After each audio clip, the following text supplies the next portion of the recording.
আল্লাহ রাব্বুল আলামিন অন্য জায়গায় বলেন, যারা ফাসিক, যারা আল্লাহর বিধানকে লঙ্ঘন করে, আল্লাহ তাআলা বলেন তাদেরকেও তিনি সঠিক পথ দেখাবেন না। আল্লাহ তাআলা বলেন, ইন্নাল্লাহা লা ইয়াহদিল কওমাল ফাসিকিন।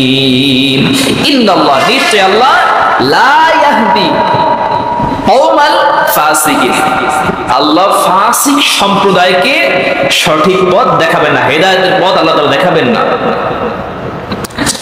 তাদেরকে হেদায়েতের পথ আল্লাহ দান করেন না।